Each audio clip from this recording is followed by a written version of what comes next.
Okay. Good morning, everyone, and welcome to the fourth annual Agricultural Roundtable with the County Executive. I do notice that we do understand that this is a square setup for a roundtable, but hopefully we can get through that. My name is Jim Caldwell, and I'm with the Office of Community Sustainability here in Howard County. And I just wanted to welcome you all this morning and kind of set the format. What we're going to do is, first of all, the County Executive, Alan Kittleman, is going to get up and say a few words, and then we're going to go through the agricultural sub-cabinet is going to get up and speak a little bit from each one of their perspective about what we're doing and how we're accomplishing our goals here in Howard County. They're going to talk for a very short period of time, so hold your questions until afterwards. There is information in the back of the room if anybody wants information, more detail about what they do say, because they're going to be very short in their summaries. And then after we get through that, we'll have a question and answer, which we hope to be the bulk of the day today. So I'm very proud now to introduce County Executive Alan Kittleman. Thank you. Thank you. I, of course, want to first acknowledge that Council Chairperson Mary Kay Siggety is with us, so thank you for being here with us as well, Mary Kay, and she can respond to things. And certainly she's welcome to get involved in the discussion, and I don't think I had to even say that. But I'm really glad that she's here. You know, the agriculture community is important to us. That's why we hold these roundtables, and you know, about a quarter of our land, 40,000 acres, still remains in farmland. And so it's important for us to make sure that we can listen to you and do what we can to assist and help you. Having these roundtables is one of the reasons we created the agriculture sub-cabinet. You see a bunch of the members up here in different organizations. For those of you who don't know, we also have the agriculture coordinator, Mr. Zala right there, who has helped us and better understand the needs of those in agriculture in Howard County. And if you didn't know, the sub-cabinet is actually made up of representatives from, I want to make sure I get all this right, planning and zoning, agriculture preservation, economic development, soil conservation, the extension service, and also community sustainability, as well as someone from my office. So hopefully that group coming together is able to really focus on some issues that will help you. And we created the sub-cabinet for just basically two reasons. One, to see what we can do to help you be productive and profitable. And the second is to make sure that folks who live near you can be educated about what farming is and how they can maybe hopefully understand it better as opposed to fighting it. So with that, we're going to pass it on, have each representative from the sub-cabinet make a few comments to bring out some issues, and then when that's done, we'll have an opportunity for some discussion and question and answer. So I'm not sure who's up first after me. Amy is? Okay, so Amy Gowan from the Department of Planning and Zoning.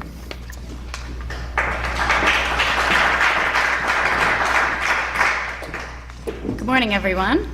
Here to talk about some of the agricultural related issues on the zoning front. So the first one I'm sure everyone's familiar with, and this is the county has been working on what's called zoning regulation amendments, or ZRA, to address mulch and composting both in the rural west and in our industrial districts. And there was a bill that was filed last July. It was called Council Bill 60, or CB 60, and that bill was voted on. It was actually approved in November by a 3-2 vote, which was then invalidated because of some legislative timing issues. The legislation had expired by the time the vote actually took place. So there is a new bill, or a new zoning regulation amendment, ZRA 183, which is now working its way through the legislative process.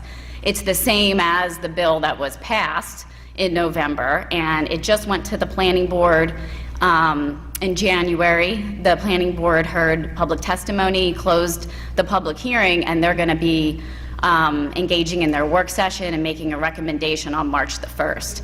And so we would expect, once that recommendation is forwarded to the council, that the council could then file a new bill for another vote, and that could probably happen as early as April for a May vote at the very earliest.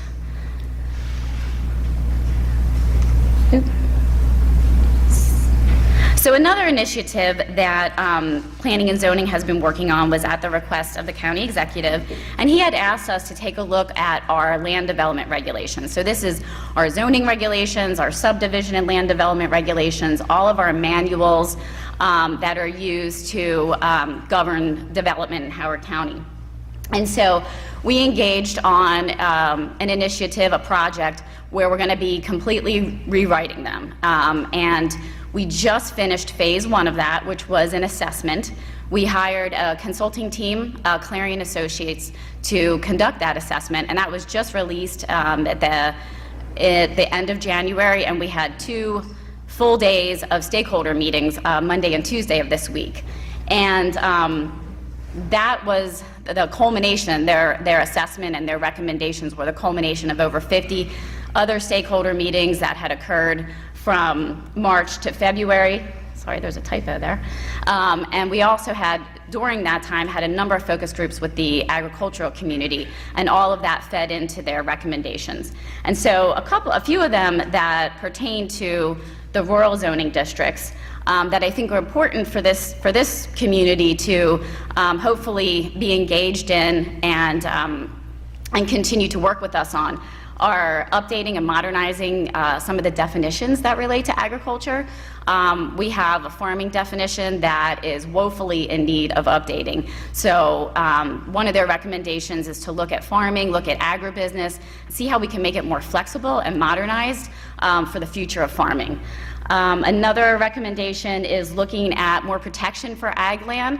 At every single meeting, they talked about buffering new residential lots that come in to adjacent to farms, and that's something that they've seen across the country, and they have some ideas for how to implement that in Howard County. Looking at the sizing of farm stands, is that still appropriate?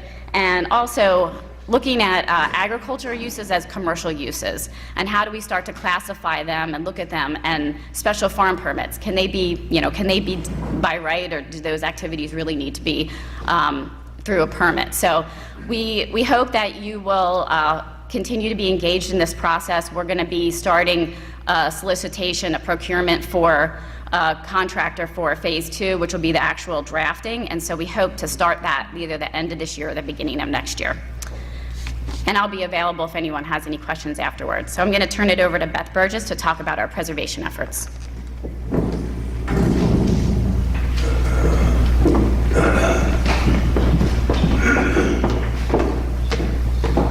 Good morning, everybody. My name is Beth Burgess. I work in the Department of Planning and Zoning, Resource Conservation Division. I am not on this sub-cabinet committee. I don't want to misrepresent. That is usually Miss Joy Levy, and she's out on leave, so I'm filling in for her to update you on the Agricultural Land Preservation Program. So this year, in 2017, there's been another successful round of easements. We still continue the average of about 4 easements per year. The last easement that we had was, or combination of easement settlements, was in September, and it was 111 acres. And that is bringing our total easements close to 32,800 acres for Howard County. And that does result in a total acreage, open space, easement preservation of 43,294 acres, which is close to 46% of the entire makeup of the Royal West. Since the program was open in 2013, there were about 40 applicants who expressed interest to be scored and considered for easements, and I'm happy to report that this year we're really closing out that whole long list of efforts with scoring, meeting with people, and having them decide if they wanted to continue and have an easement on their property. And so since that time, there has been about half of them, 17 people, have come in and now have easements. So that is basically the quick summary, and I just want to share, if anyone's out there, to talk to me afterwards to answer questions, but I also work with historic preservation. So if you have a historic cemetery on your property or are in a historic house, please talk to me about tax credits or grants that are currently happening. It's an opportunity for outreach and financial support. Thank you.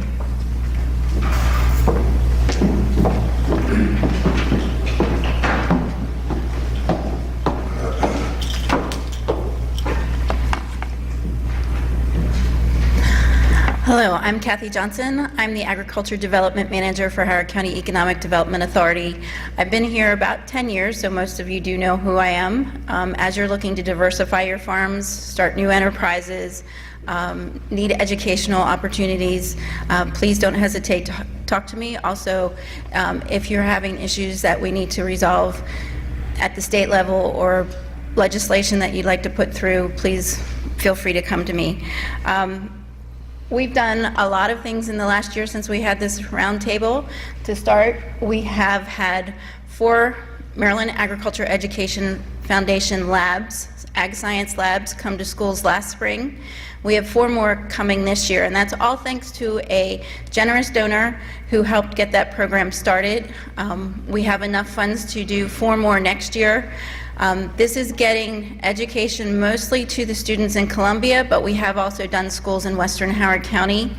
That has helped trigger some other educational opportunities. We started the Farm Academy 2 years ago, which is a partnership between my office, Soil Conservation, the county, and Extension, where we are going out to the farms and letting the neighbors come to the farms to learn about agriculture and to try to educate them better about what we do on the farming community. This year that also expanded to the Howard County Fairgrounds, where we gave guided tours to families through the farm, and I'm happy to announce that Ellie Figge is designing a self-guided tour for the fair this year as well, that will help promote the education of agriculture even more at the fair and with the county. My biggest announcement today, and one that many of you have to be proud of because you've worked hard on for many years to get it, is that starting in the fall of 2018, there will be a high school agriculture education program at the Applied Research Lab. Any student in Howard County schools can attend this program. It's for juniors and seniors, so this first year will be taking students entering into their junior year. And this is an honors program, so they will still be getting honors credit, and we're working on an opportunity of credits transferring possibly to University of Maryland's 2-year ag program for our students. So if you know anybody that might have any interest in the horticulture or animal science part of agriculture, please let us know so that we can talk to them and get them signed up. Like I said, those that are becoming juniors this year will be the first priority, but then after that it will be any age group. So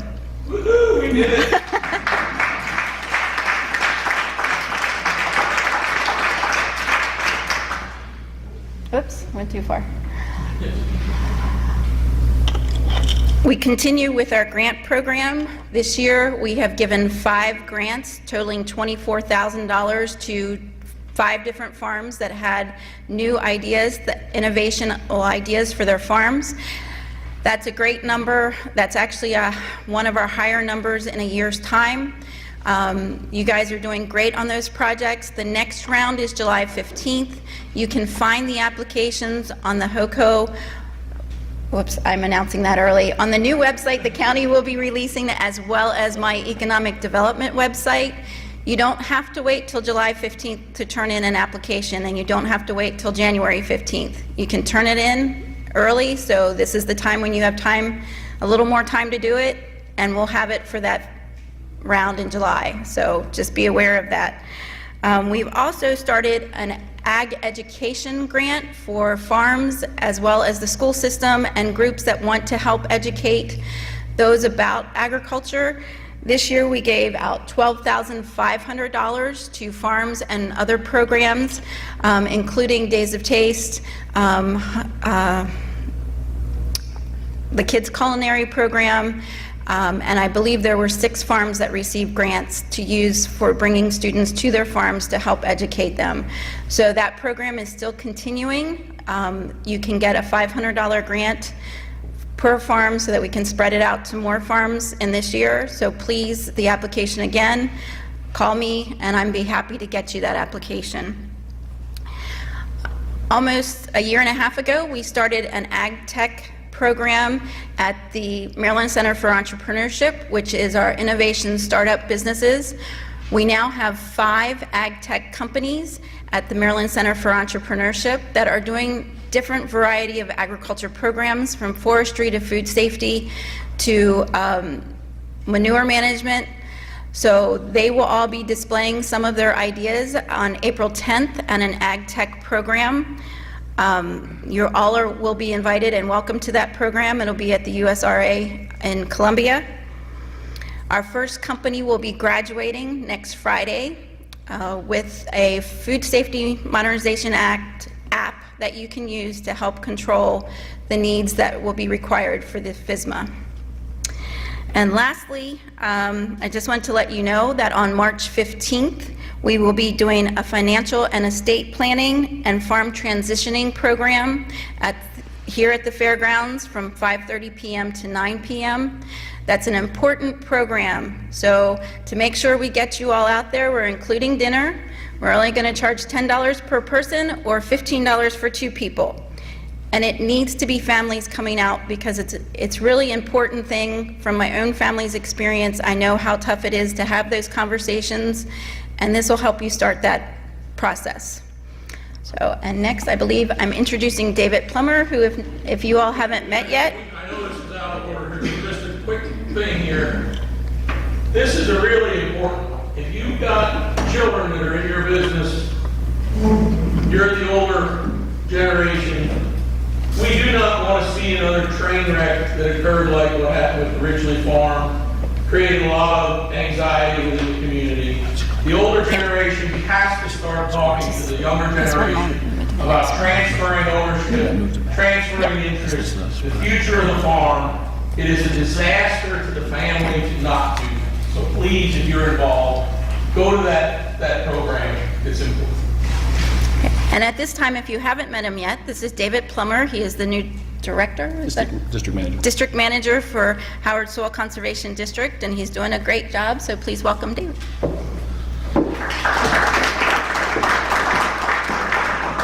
Thank you very much, Kathy. I talk kind of loud, so I'll try to stay close enough but not overwhelm you. One of the unique things about the Soil Conservation District, for anybody that doesn't know, is that as opposed to most of the people sitting at this table, I get my direction and oversight from your peers in the agricultural community. So we have a board of supervisors. Mr. Justin Brendel is the chair. Keith Olinger is a member. There are 4 or 5 others involved. Miss Nora Chris is actually potentially a future member. So they come together monthly and decide what the staff at the Soil Conservation District will do. And so that's a big difference with our organization than from many others. And we appreciate that input. It also gives you as farmers an opportunity to interact directly with them. So Soil Conservation District is a little unique. Last year at this meeting, one of the questions and problems that seemed to be raised was about roadside trees and their interaction with farm equipment. And so even though it's not in our realm as a conservation district, I felt like it might be some low-hanging fruit that we could take a stance on and try to help change. We met with the tree care supervisor and the Bureau of Highways from Howard County, and we found out that they trim typically to a height in state law for commercial vehicles, which is 13.6, and there's an exemption in state law for agricultural vehicles to be up to 16 feet. So just that in itself was a pretty big revelation. So since then, we've accumulated a list of roads. They told us right from the start, if you have roads that are a problem, we'll try to address them. Now, I will say that there's always problems that arise. They had a piece of equipment last year that they rented specifically for trimming trees in the rural area, and traffic signals pilfered that from them. So obviously we don't want any accidents or incidents at traffic signals, but that's kind of just the reality of how things go when, whether it's tight budgets or just things taking a priority. So they are interested and willing to work with us. They were surprised to find out that ag vehicles could be up to 16 feet, and I do believe that we've bridged some gaps there and we're looking to make some progress. Just want to talk briefly about some of the education outreach efforts of the Soil Conservation District. Not only trying to let you all know about the things we do, but especially letting the general public and our politicians know. So we started producing a newsletter. Hopefully some of you get it. It comes out a couple of times a year called Conservation Matters. We've also tried to get out and provide interaction with the ag community as well as with citizens. So we do things like the Envirothon.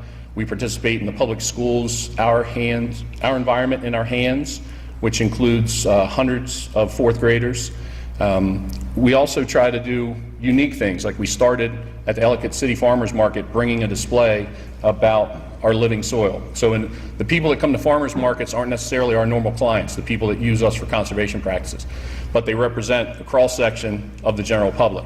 So one of our supervisors, John Dove, recommended, hey, why don't you bring a little educational display? So we had great interaction with the general public. A lot of kids that come to farmers markets were interested, so it was a nice outreach effort. We also, I'll draw your attention to right here. Oh, used the wrong clicker. We also recognized a few of our cooperators that have gone above and beyond in conservation. This is Mr. Jamie Brown. He got our Conservation Education Award last year at our Cooperators Dinner. Mr. David Liker also got recognized for his efforts. He represented probably one of the biggest conservation efforts for last year. So we try to find somebody that's gone above and beyond, and we recognize them every year. So before I move off this, I want to say one last thing. We were very saddened this year to lose what I consider to be a legend in conservation. Many of you knew Mr. Bill Barnes, probably your whole lives, some of you, and I only knew him for the last 20 years or so, but I don't know that any single person has made more of a contribution to conservation in this county and the surrounding counties. Not only was he the chairman of our board for over 20 years, but probably for the last 50 years, he's put more conservation practices on the ground and protected more farmland than anyone else in our area, maybe in the state. So it was a big loss, but he established, I think, an ethic at the Soil Conservation District that'll carry on, and we're very proud that he was involved, and we all miss him very much. So I know many of you probably had relationships with him too.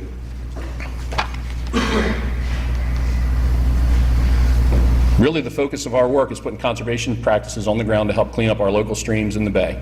But we can't do it without the farmers. So when the farmers have an idea about something they'd like to make better on their farm, some soil they'd like to conserve or protect the water, that's where we come in.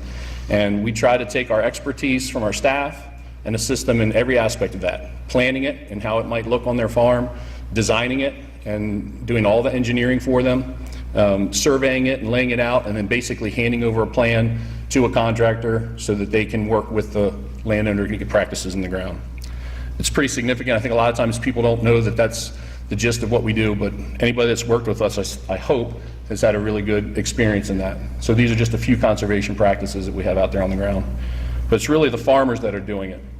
On my last slide, we started tracking the cost share funds that come to Howard County farmers.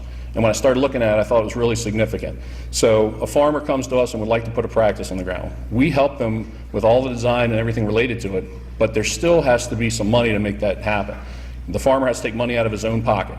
So the federal, state, and local governments all provide cost share funds to help take a little bite out of that. So it's not all just farmers' money going into it. And so you can see the trend over the last 4 years at least or so that Howard County keep doing that instead of the pointer. Howard County farmers have tremendously increased their efforts in conservation. This number here for 2017 is over $500,000. So that's funding through various programs that was made available to Howard County farmers. But again, it starts with their efforts and their ideas and their intents of putting practices on the ground. We're just there to provide. We try to make it work financially however it can for them. So what's not shown here is the investment, the private investment from farmers. This is just government funds approved. So if you add private investment from farmers, that goes up dramatically.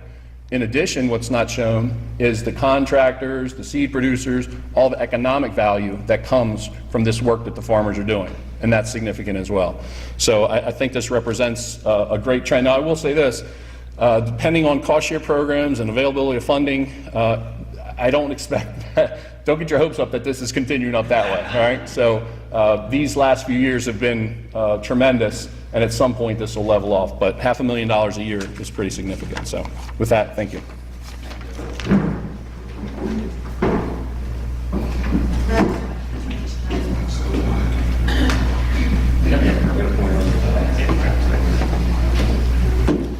Good morning. I'm Rick Walter. I'm the Area Director for the University of Maryland Extension.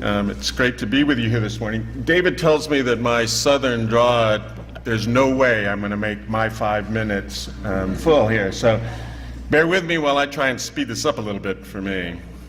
So in 2010, there was a reorganization in University of Maryland Extension in terms of how we do administration in the counties.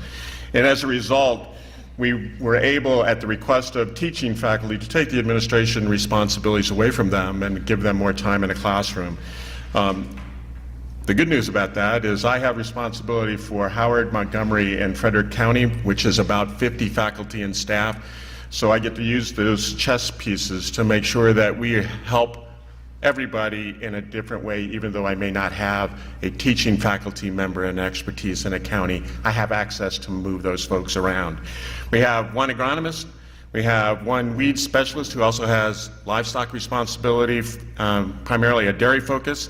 We have a faculty member dedicated to beginning farmer program and a horticulture and agronomist person. Many of you may have worked with Doug Tregoning, who does the grain marketing group in his monthly meetings. If you haven't, you need to connect with Doug and participate in that.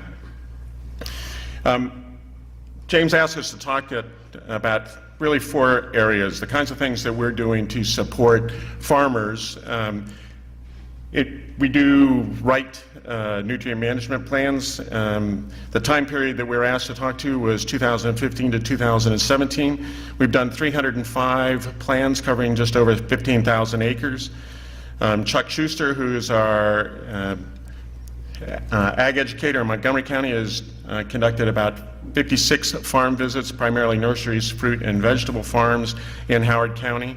We have a program called Grow It, Eat It, Preserve It, which is also helping farms build secondary income, but it is, we've had about 39 people go through that program. We have a program called Food for Profit. We'll be doing another program, Kathy, in the fall. We have 8 folks that have gone through that, which is really pretty terrific. Both Chuck and Matt, who are tenured faculty ag educators, have been taking questions from farmers here in the county. And if you don't have if you have a question, you haven't gotten your question answered, please call me. I'm here in the Howard County office most days, but more importantly, we can get you an answer as quick as we can from one of our faculty. And that's without having to go to campus. Under certification and recertification, we have 119 individuals who have been recertified as pesticide applicators, nutrient voucher and turf management. 200 commercial applicator licenses have been issued, and this was a project cooperation with Howard County Community College. We have a Watershed Stewards Academy as well. I have some material in the back. While we've lost funding for our coordinator, the program does exist. We have a cooperative program going with the Office of Community Sustainability, where 5 of our stewards are doing pre-site evaluations as part of the work that the county is doing to support in-ground projects. Also in the category of collaborations with economic development, we've been working with the Annie's Project, which is a beginner new farm program targeted for women. We have 16 graduates in that program in cooperation with Farm City and Martha Clark at Clark Ellie Oak Farm Film Festival, which we have over the last 3 years, greater than 350 folks that have come through that process. We have an entrepreneurial program that we're doing for young people through the library system that's getting ready to expand. The Office of Community Sustainability, I told you about the Watershed Stewards Assessment Program that we have going. And then the folks that we're all proud of is the youth component of what we do, aka 4-H. We have about 230 adult volunteers engaged in that program, average over the 3 years, 517 youth, 30 clubs, about 1,800 individual projects annually being done by the young people, which is really pretty terrific. We also have an ag exploration program that's in the middle schools. Right now we have it in 8th grade at Dunlogan Middle School. We talk about entrepreneurial work with our young people. One of the things that they're doing is taking babysitting training and put it to work. So if you are willing to pay, we've got some folks that are willing to help out here. We also do leadership development through our club structure. Our kids do pretty well. And then we also talk about job readiness. And one of the things, and I will apologize to all 4-H parents that are here, one of the things that our young people have to do is learn how to communicate when they do their project delivery. They have to learn how to speak to adults. They have to make cogent arguments about what it is that they have done. I apologize because they do it to us and to you as well when they're negotiating for their babysitting fee, etc. They make it more difficult for us as well. We've done a good job at that. And you heard Kathy talk about Ellie Figge. It's one of our 4-H volunteers who are 4-H members who is working on her Diamond Clover project. So what you have heard about is all good work that she's done. Thanks.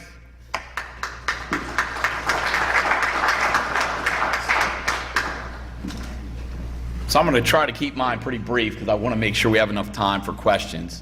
One thing that I think is important to mention here is all these programs that you hear us talk about, actually, even though some of us are responsible for them, it's been a group effort on many of them. And I think that's one of the important things about the agricultural sub-cabinet. So I'm James Zoller. I'm the agricultural coordinator or ombudsman for Howard County. One of the programs that I run is the roving radish. It had another great year this year. It was awarded the County Innovation Award from MACO, or Maryland Association of Counties, for being an inventive. I think there were 17 people that submitted for that, so that was quite an award for us. The roving radish is always looking at ways to purchase and distribute more product for our local farms when it comes to meat, proteins, and produce. So this year we added a vegetarian meal kit, very successful, and it did increase our sales and buying of also local produce. We also began to sell local meats and eggs at the end of the season. So now you can, if you order a meal kit, you can actually order meats and eggs to go with that as well. And we actually did it in the winter as well. So what we're doing is we're trying different things, again, to push more of your produce and products out to the local public. We continue the restaurant distribution network. We have a website where farmers can list their produce and restaurants or businesses can go and purchase that produce, and we help deliver it. And that's something we've been working on in the last 2 years, and every year we're tweaking it to make it work better. So you can see our sales have, from the beginning in 2014 to 2017, have just gone up and up. This year we sold 6,300 meal kits. The prior year we did 5,000. This black number is our subsidy. So our meal kits are for everybody, but then we also have a subsidized number. You can see we're starting to plateau a little bit. That's something we're working on trying to increase with more marketing efforts for those subsidized sales. This is a really neat one and something I'm very proud of. So in 2014, when we started, we bought $34,700 worth of regional produce. 2,400 of it was Howard County. And you can see every year, it's gotten more and more. And our value now, we bought $70,614 worth of proteins and produce, of which 27,000 was from Howard County farms. So that's really good for all of us. So one thing that I wanted to mention about the roving radish is when people think of the roving radish, they think of just meal kits, and it's a lot more than meal kits. The great thing is it's a platform for us to promote agriculture in Howard County and do other programs that help the community and connect our farms. So we piloted a Weekend Warrior backpack program, similar to Blessings in a Backpack that are done during the school year. But during the summer, that program doesn't exist because there's no school to facilitate it. So this past summer, for 10 weeks, we provided backpacks for kids that were on free and reduced lunch typically, and other kids in needs. So here we have the salad program we do for Days of Taste. We provided salads for the longest table on the Farm Bureau dinner. So you can see there's a lot of things we do outside of just selling meal kits. We run a craft tent at the Howard County Farm. We promote agriculture there. We sponsor Howard County Health Department farm stand to help the redemption of farmer market vouchers. We also attend various community events to promote our programs. So that's the Howard County Fair, but we do truck or treat, there's a spring fling. We do a lot of things in the community to promote our agriculture. So this is something very neat that's getting launched in March. It's called We Are HOCO Fresh. So this is a program that we're looking to do to encourage restaurants and stores to purchase Howard County farm produce and proteins. It's a simple program. Restaurants or businesses simply mail their receipts into my office and by January, end of January, and then in February we will award the businesses that are HOCO Fresh. It's really going to just be a great thing for their marketing. There's a gold, silver, and bronze award. They'll get a plaque, a sticker, and they'll be listed on our new website that we're putting out. So this is great, and you can see a lot of these programs kind of tie together, and that's for a reason. We're trying to network and make everything stronger. So this HOCOfarms.com, this is another example of Kathy working, soil conservation, all of us working on this, which is great. So this website not only has, can farmers, if you have a farm, you can list your events on the community calendar and get that out to the public, but it also has a farm calendar where, like meetings like this, rather than having to go 3 different places to find them, you'll be able to go to one place. The other neat thing is it has lists of, if you want beef and you're out in the community, you go, where can I get some local beef? You just click on proteins, beef, and it'll list all the Howard County farms that have that for you. So it's just a really good networking tool for everyone here in the community. So I'm going to pass, before I pass this on, one thing that I do that is important, another role is I coordinate and I'm an ombudsman for the county as well. We know there's time to time there's issues and clarification that need to be done in zoning. One we had this past year was truck storage and parking. It's a big topic. Right now we've drafted up something and it's at Office of Law and we're waiting them. They're going to get us back an interpretation of it. So basically what we're trying to do, and one of the jobs is try to clarify this stuff so you as farms don't have to worry, am I right or wrong? And so that's another big key element of my job. So I'm going to pass it on now to Alan to talk about this farm that we visited yesterday. Thanks. Thank you. You're welcome. Thanks, James. And we're very fortunate to have James, so thank you.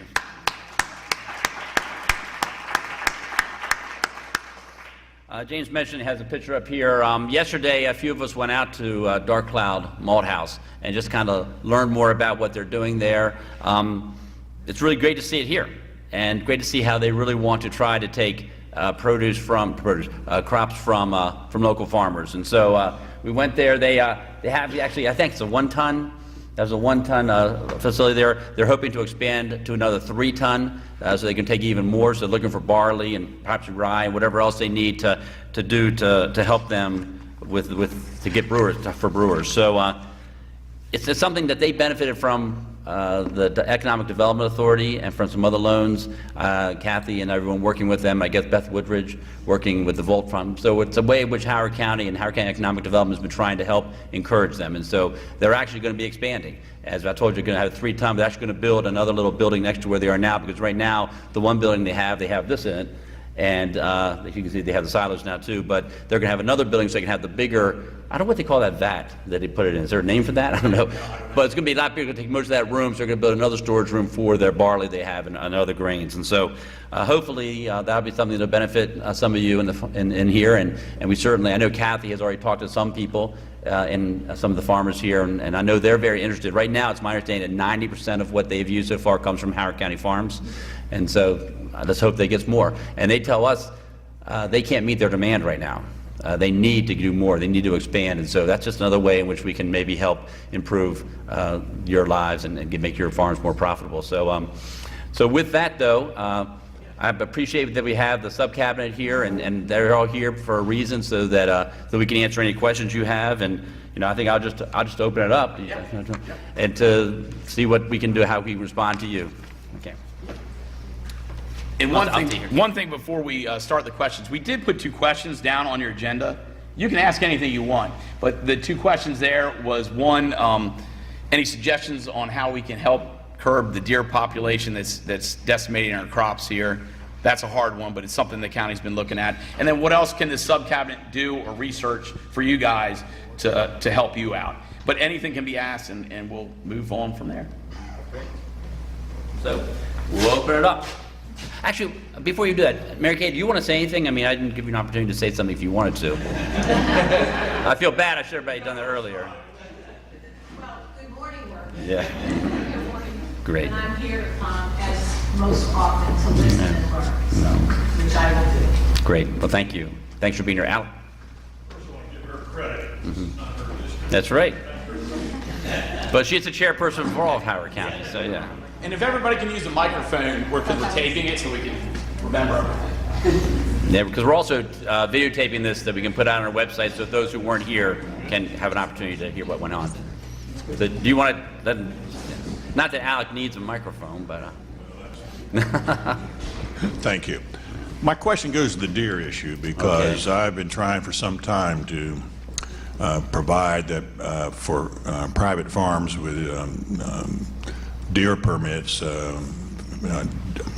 damage permits, that they would be able to sell, the meat to local restaurants. Now, I don't want to step on my favorite cousin's grass-fed product, but the deer are eating corn and soybeans, and they're not grass-fed, so you still have an advantage, Martha. But I think that, whatever we can do to try to, tons of deer meat are rotted, and the fact that, we don't have any way to reduce the deer population effectively and permanently. You basically got to kill 50% a year. I tried a long time ago, and I talked to a senator from Garrett County, and then somebody from the state called me, and they basically said they did not want to have deer butchered and sold to local restaurants because it would reduce the number of hunting permits that they got and therefore their revenue.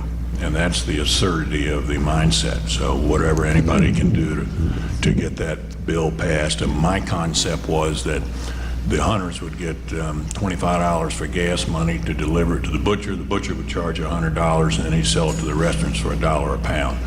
And most of the guys are running pickup trucks. It's 30, 40 miles, depending on where you are. It's $25 in gas, et cetera, and they charge roughly $100 to butcher a deer. So that's one concept. Thank you. Can I, James, you want to talk about the cooler? Because I know we've been trying to work on a cooler. That's the big issue, is we can get something people can bring the meat to. So we can talk about that. The other thing, as you say, it's a lot of state issue. The state regulates hunting and makes it difficult for us. I know there's been opportunities in trying to get Sunday hunting and different things that other jurisdictions have. I can tell you, every day I drive into my farm, every night I probably see 20. Every night. I mean, and Cody and they hunt a lot of deer on our farm, but it seems like there's just as many now as there were 10 years ago or more. But every day I see them. They're all having twins or triplets. I hear it. I thought, because James, I know. So yeah, we actually, Kathy started it way back in the day. It's been going on and talked about for quite a long time, is a deer cooler where farms could donate their deer, and then it would be taken to be processed and then taken to the food bank. We have some concepts that could work. The real issue we have is how to make that sustainable. Who's going to pay for the processing every year? The infrastructure, I think the county and all of us could work on figuring out how to make that work. The biggest problem is how do we pay for the processing of those deer? So that's something that we're looking into, and if anybody has suggestions, that would be great. Okay, great. Okay, anyone else? Mark? Okay, wait, I think Mary Kay wanted to respond to that. Is that what you want to do? Yeah. So this is going to bring up a really touchy subject, and one that you and I've talked about, and one that's been certainly talked about, which is how do we use our transfer tax and our ag pres money. And so we know where it sits right now, and we have to leave the money there in order to meet our debt service obligations. But it's going to be just a very few years, and there's going to be money available. And it seems to me that as we talk about issues like this, that's a revenue source to think about how would we be able to put together a locker or a location, be able to sustain it over time and do good in many places, right? And as James was saying and as others were saying, connect our more urban areas to our farm areas so people can understand the interrelationship and the dependency of one to the other. Because I think that's where we're going to have to make inroads. So. Good point. Yeah, good point. And as you know, it's not also just a farm issue. We hear from everywhere. It's amazing how many people in Colombia contact Well, so us. let me tell you, I tell everybody I live in the historic district, right, of Columbia, which I do. I live in Bryant Woods, the very first village built. There are deer crossing Green Mountain Circle, which is, right, and so you get really surprised, and they're actually on my street, so it's everywhere. Everything's coming through. We got bear here now too, and I said we all see coyote. I saw one drive down the road just 2 nights ago on our driveway, a coyote. Yeah, I think Mark won, yeah. Mark Mullinex. The other thing you're talking about, the deer, the Canadian geese are a real issue right now on small grain because they just love wheat and they're just thinning that crop right out for us. The deer damage is more than I think a lot of people realize. We estimate it costs us $200,000 to $250,000 a year to feed the wildlife in Howard County by crop loss. Prime example, we rent a piece of ground from Howard County in Benson Branch off Triadelphia Road this year. Put soybeans in it, 28 acres, never harvested them. Really? The deer kept them grazed down all summer. We put product on it called Deer Out, which makes it taste like peppermint and garlic, so they won't eat it. They learned to eat around it and kept on getting up. Wow. Wow. So we need deer hunting on public ground, hard and heavy, as well as private. Yeah.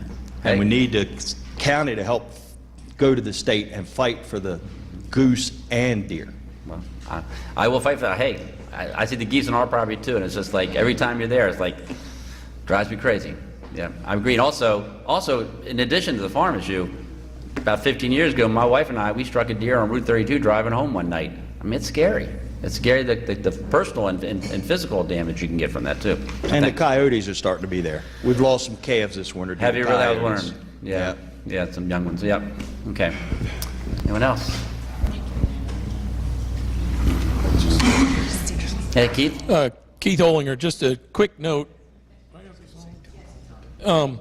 There is a bill, I'm not sure if it's been heard or not, but it's Senate Bill 182, and it's a bill that creates a tax credit against state income tax for up to $50 incurred to the butcher, and you can go up to $200. However, it's not limited for the damage permits. So a farmer could, now it hasn't passed, but if anyone wants to submit testimony on the benefit of that, it's in the session right now. So Okay, thanks for sharing that. Get right there. Yeah. Parker Welch with Maryland Farm Bureau. Just to touch on that, it has been heard both in the House and Senate. It is a little narrow in it only recognizes farmers feeding the hungry in the Maryland Food Bank. So I don't know if that's something, if you want to try to incorporate maybe cooler or something where it's, you know, not as narrow to just designate to those two organizations. But yeah, I just wanted to add that. Just real quick, how the reception in the committees? Were you there when they had the hearing? Was the reception good? Was the reception? I was only in the House. The only really question was of that only having those two designated in the language of the bill was really the only concerns from the committee. It was in front of Environmental Matters? Is that Yep. where it was? Okay. Because I guess Ways and Means has to also deal with it if we're talking about money, so, okay. The damage permit makes it private. You know, we're feeding them, you know, although they belong to the governor. Okay. And I like the governor, but, you know, when I talk to the state people, oh, well, this is all public land and all this, but, you know, the damage permit, they're all private deer. I wish the governor would come out and feed them, but. Spoken like a true attorney on his argument, yeah. Ann in the back? Oh, Howie, okay, then we'll go to Ann, okay. Thank you, Alan. Yeah, hey, Howard. First, thanks for everything that you all do for agriculture. I know there's going to be some questions here that are going to sting a little bit, but we've always worked close together to try and work all these out. Sure. But I do want to get the thank yous in first because, you know, you all do a great It's just job. after Valentine's Day, got you a little love. Yeah. Exactly. Yeah. But one of my questions to you is with the new mulch bill, I know you were on the old mulch bill. Mm-hmm. Are you in favor of the new mulch bill that they're trying to get through if we can get it through? Well, I certainly supported what Mary Kay and Greg were working on. I think that we still need to have some more conversations, and that's why I didn't have my name on it this time. But I'm certainly in favor of doing something to make sure that we can help people who are in this situation, yes. Yeah, So, I mean, I'm open, though, to looking at ways in which we can try to find some more consensus, but that's all. Yep. The agriculture community took a 50% cut in what commodity prices are. The dairies in Howard County were probably going to lose at least one in the next, few years, and that'll bring us down to like 2. So agriculture, I think it's about 50%. yeah, the agriculture is just, totally depleting here, and that's why we need things that we can diversify and we can go forward with. Okay, I appreciate that, Howie. Yeah. My other question to you, I guess, is with the Ag Preservation Board, is there going to be a new formula, and when will the board, that's the Ag Preservation Board, be able to look at that and be able to put input into that seems to bring up another question as to, it seems like I've been on that board for 10 years, and it seems to dwindle each year, the amount of input that the board itself can put into that. Okay. Well, I certainly want you to have input. I know that Joy is working on that, so I know she's not here to be able to talk about that. I mean, for me, it's just that and this kind of goes another touchy subject, the whole tier legislation, but it kind of had, once the tier legislation passed, it seemed to be the philosophy that anybody who wanted to be ag pres got it, regardless of what their property and whether it should be an ag pres. And I did kind of say, hey, let's wait. Back when I was a kid, and when my dad was in it, they looked at farms to see which best farms to go into ag pres, not just any farm going to ag pres. Right. And that's kind of what I told Joy, is I want us to go back and look and really make sure that we're getting the best farmland to be an ag pres, not just any land to be an ag pres. So great. So she's working on it. Thanks. Do you want me to finish all my Hey, questions? go ahead. Go ahead. I do have a question. The lady asked me today, does the zoning laws for the county trump the ones that are done through the state? I don't think the county trumps anything the state. If the state has a law, we can't make a law to trump a state law. So unless the state law says that we can. I mean, they could have that where the county can supersede. We can be more restrictive than the state sometimes, but we can't be, we can't overrule them. Because there's a Carroll County law that someone's asking for Howard County to jump on board with that would help some of the places that have agritourism. And that's what I was asking. I said, if that law goes through, is that going to make Howard County, as viable as Carroll? And I think that the zoning laws here tend to limit us more so than the state law. And that was just I told her I would ask that question. I think a county law can make it more restrictive than the state, but we can't, overcome it. Like, so if the state says you can do this, I guess Howard County can say, yeah, you can do that, but you also can do this. We can add some things. I know that we can make it more restrictive. I don't think we can make it less. Yep. Are you talking about 1116? Yes. I don't know. I'm not familiar with the bill. Hey, James, can you? And actually, I think I've sent you a correspondence on that. Okay, I appreciate it. In the council. Yeah. And right now, I think there are 5 counties, and Howard County is not one of them. And I assume that can be amended and include Howard County, and hopefully it will, and hopefully the county would support that. Yeah. Yeah, I certainly wouldn't oppose that, but yeah. Yeah, that way then we can help with some of the deficit that the agriculture, they're just trying to hang on to properties, and that's all they're trying to do by diversifying. I guess a quick question too is if you get reelected, are you going to try and bring the Tier 4 situation back in, that issue? It depends if the county council is open to it. I tried once, it wasn't successful, and we'll see what the new council makeup is. Okay, my last thing is more of a, you're talking about implementing a program. Implementing what program? The program I want you to implement is... Okay. Yeah. There's a lot of us that own the ag preservation parcels. I'm one of them. In our easements, not all of them, but in a lot of them, they have a inspection clause in there. That inspection clause, if it is kept up to date by, the county officials, why can't we then not be subject to people calling in and, putting complaints upon us? Can we do without the complaint part of the system we have for zoning? So many of us go along and we have no idea what a neighbor's going to complain about. If we're all being inspected, why can't we then be exempt from complaints? You all can take the complaint, but you should be able to throw it to these people here and be able to say, oh, we were at that farm, and everything they do there is compliant, end of subject. I mean, I think that'd be something that planning and zoning, we have to talk to them about, but I can imagine our Office of Law would probably say, well, if someone files a complaint, you have to investigate it. You can't just say, well, we inspected them 10 months ago and everything was fine, so your complaint's no good. I mean, I think the Office of Law would probably say, well, they could have started a month after you did your inspection. And that's probably what they would say. So we'd have to probably take it on a case-by-case basis, but it's certainly something we can discuss at planning and It zoning. would certainly help a lot of us out that get complaints, and we get complaints from the same person, I know. and then, the thing just blows all up again. Yeah, it happens everywhere too, not even just with you guys. It happens all throughout the county. It happens on the east side. In Savage, we've been getting a lot of complaints about people who've been living there all their lives and doing certain things, and now someone moves in nearby and says, hey, I don't think they should have a lawnmower in their front yard like they have, and you really wish that people could just be better neighbors, but right. Okay, thanks. Thank you. I think it was Ann? Yeah, hi there. Ann Jones, and since Harry was nice, I don't have to be. You don't have to be. I don't, I just wanted to make that clear to start out with. I just wanted to make sure that kind of tying some of Mary Kay's comments and Howie's comments in, knowing how wonderful dairy farms are doing right now. I mean, it really is terrible, and other things. And the fact that the transfer tax revenue is going to be coming free. And in the last 2 sessions, there was legislation at the state level introduced 1 year to take some of it for flood control in Ellicott City, which is certainly important, but very different. This year it was for schools, which is also important, but very different. That I would urge this entire community, and certainly hope you would support, looking comprehensively with that when it does come available, to see how it can help the ag community. And I think it's a good point. We should definitely do that too. Yeah. Anyone else? Chuck?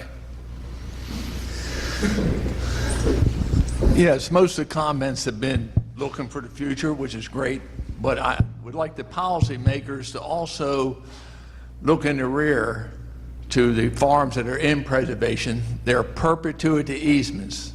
Now, I asked someone how long perpetuity is. They said it was a long time, but so when you make policies, keep in mind people went into perpetuity easements. When you change policy that affects what was in place at the time entering the agreement, you have to be very careful. I keep seeing the ongoing discussion on tenant houses.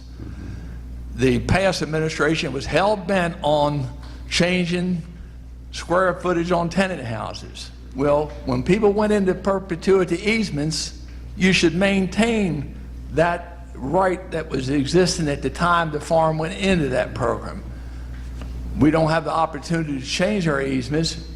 The administration shouldn't try to change items that we were granted at the particular time. Another quick example, this is more of an economic example. There's a moderate income housing unit fee assessed. Now that policy is kind of fluid.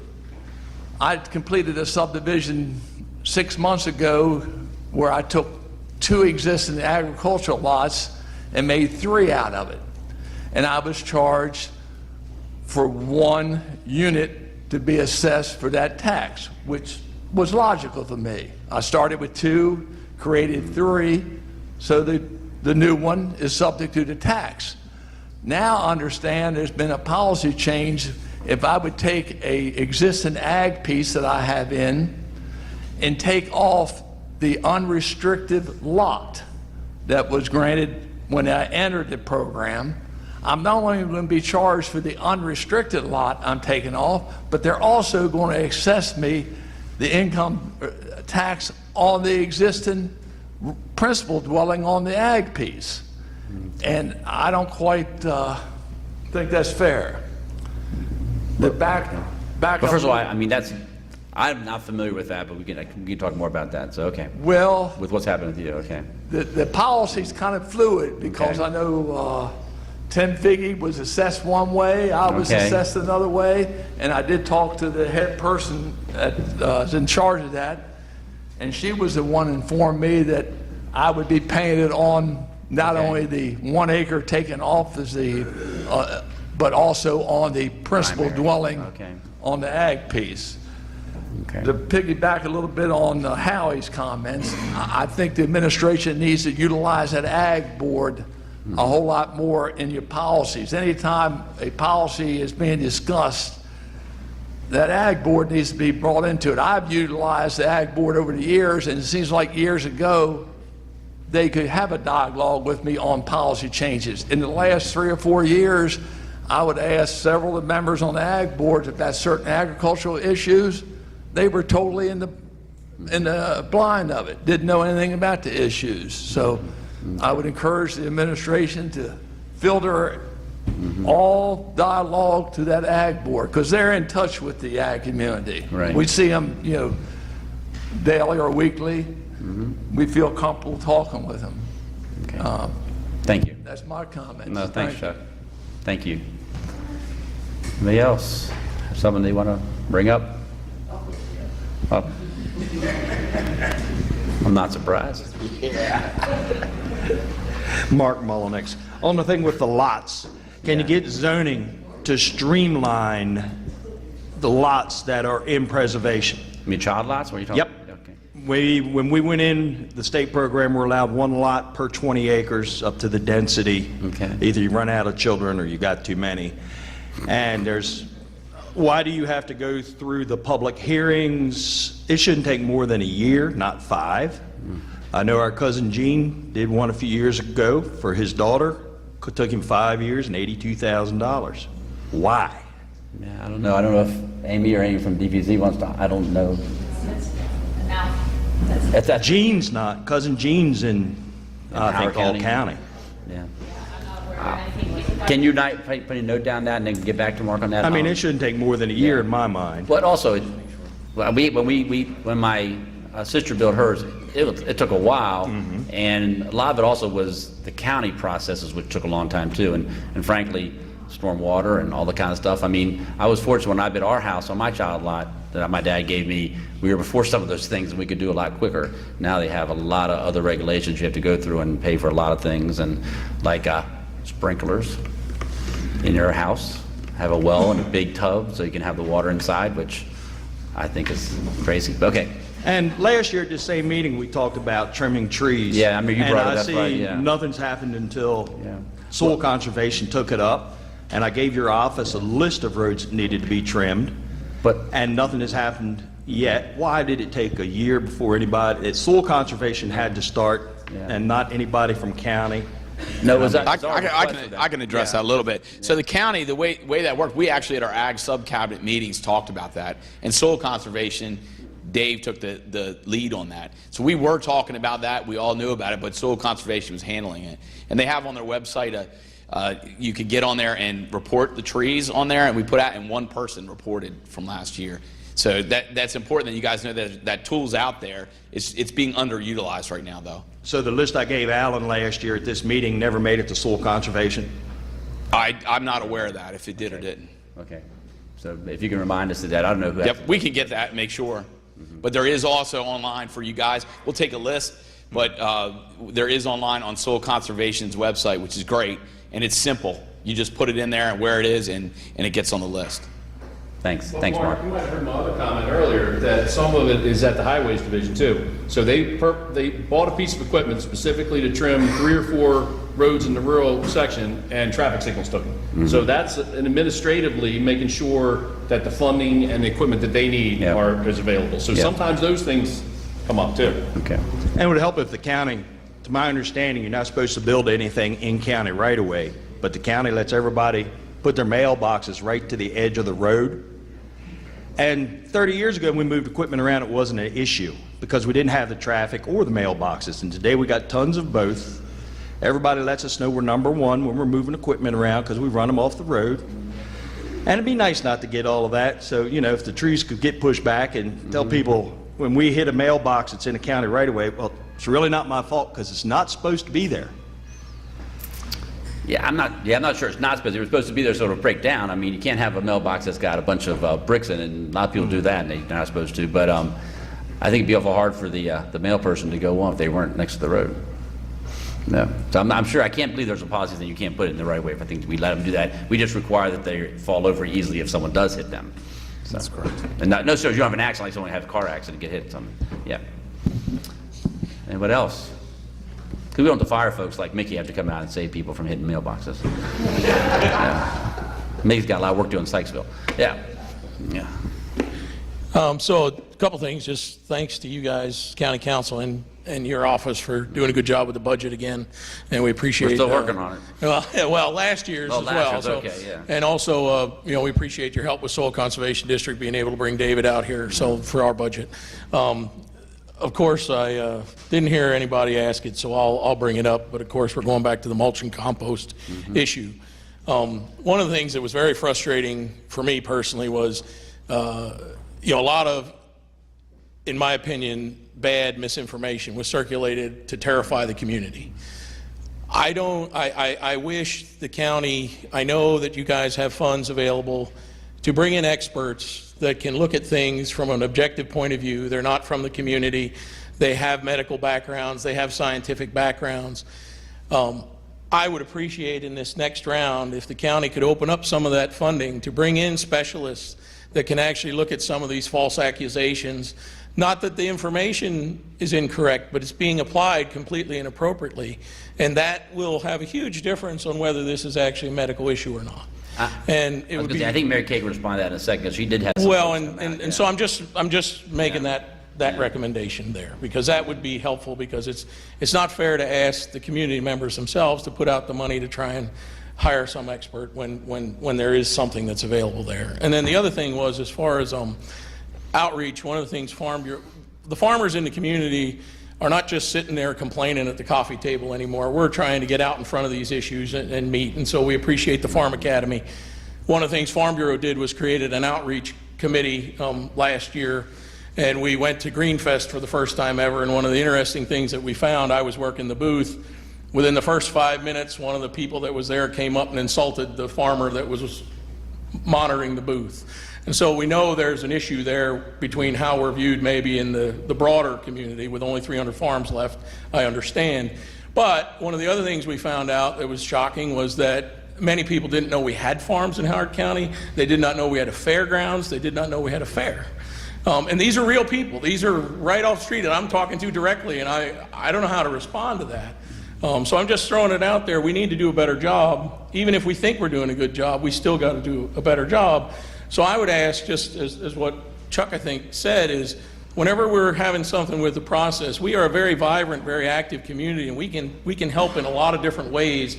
We just need to know where we can plug in. And so with the deer management, we've got hungry people in Howard County. 2 years ago when I talked to Bidda Jones at the food bank, they had only had 5 donations of protein, 3 deer and 2 pigs that they bought when Wegmans moved in. They donated 2 pigs from the Howard County Fair. Well, we have hundreds and hundreds of deer that we could process through and feed the hungry. We just have to get over the gap with the butchering fees and getting them in the cold box. So these types of things, we can work with the community to solve problems. So I appreciate it. Mary Kay, can you address a little bit about the mulch? Because I know you had the folks that came to the work session to help try to address some of that. I just wanted you could share what you had done. Well, let me simply say, it is my hope that when this is refiled, it will go through a very quick process and be voted on and be done. All right? That's my hope. That's what I'm working on.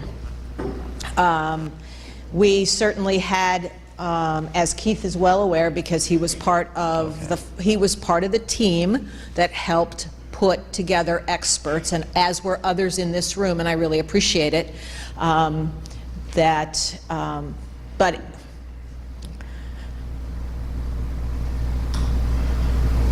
so all we can do in a public setting, in a public process, is to, in fact, go head-to-head with misinformation and show how misinformation is inaccurate.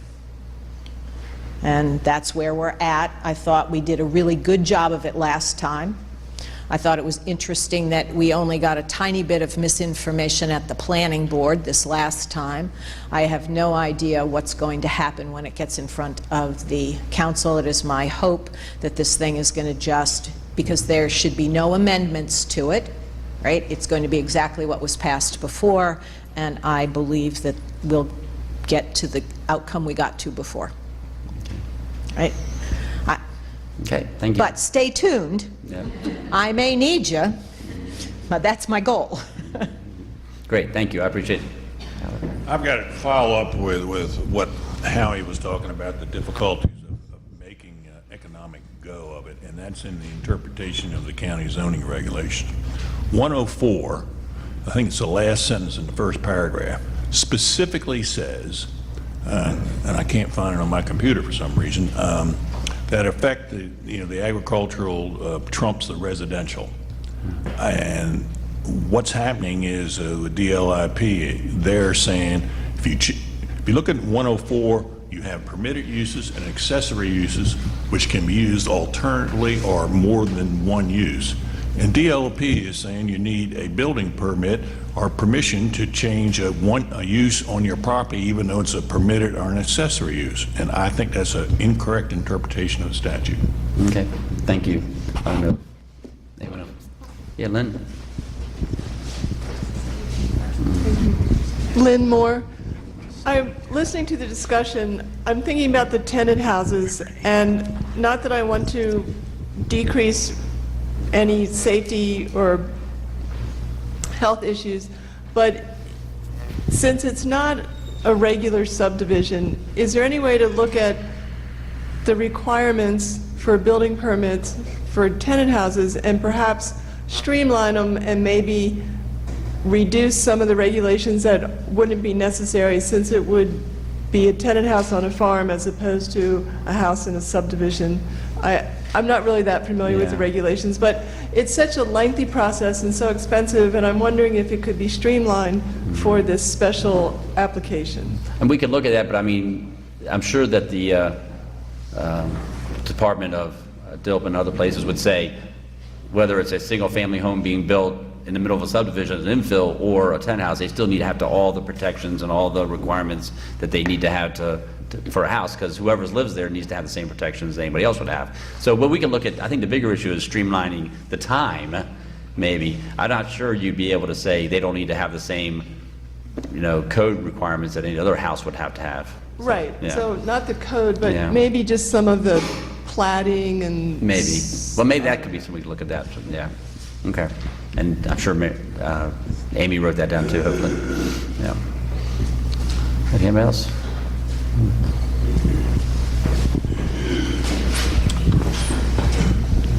Justin Brendel. Alan, seeing you the other day at the budget meeting for the Soil Conservation District, I explained to you that we really appreciate having access to you and you coming out and doing discussions like this. We really appreciate it. Howie mentioned and it's come up several times with the amount of complaints and the way that complaints are handled in the county. There's a couple things that I see. Howie brought up I guess one method that would be great for the preservation parcels. We have enough scrutiny. I like all the ideas of grants and funding and all these things, but at the end of the day, those are fine.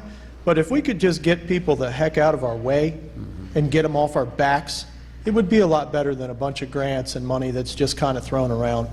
Give us some protection. Give us an umbrella. Recognize that we're legitimate businesses out here, and I know that you do, but we need stances. We need you to take a firm stand on stuff. When Howie asks you whether you're for or against the mulch bill, just say you're for it, please. Or you're against it, whichever way. But we can't do the in-the-middle thing. We need a firm leader. We need a strong leader. And as far as complaints go, people sometimes need to be told no. I'm sorry, but these people exist. They have a legitimate business. They've been here longer than you. And your complaint is based on vanity. You don't like something you see. You don't like something you smell. Too bad. You can go back to Columbia. You can go to plenty of other places that don't have farms around. But we need you to be a firm leader, please. I love you. I do. You've been a great county executive. I hear you. But I hope that I'm making sense. You're but making sense. we need you to put your foot down. We need some firm leadership. No, I appreciate that, but in all honesty, if someone comes to us and complains, we can't just say no. We've got to look into it. You have to. I mean, we have a responsibility as a county to do that. I mean, what we can do, though, is tell them once we look into it, it's not valid and it's done. But we can't just say we're not going to look into it, even though we trust everybody. We have to. I think also the law would tell us we would be subject to probably some kind of a lawsuit if we didn't look into someone's complaint. So, but anyway, I appreciate it. Thanks. Yep. else? Okay. Well, I appreciate everybody coming out today. I do appreciate your willingness to meet with us and talk to us. I think having this sub-cabinet helps a lot as well, because hopefully some of the concerns be there. But Howie, you're right by the Ag Board. I thought last year I had told folks I wanted them to have more involvement, and when I met with someone before this meeting, I heard that didn't happen. So we'll try to see what we can do, especially for complaints. It'd be nice if they went there before anything was issued against somebody. Okay, thank you.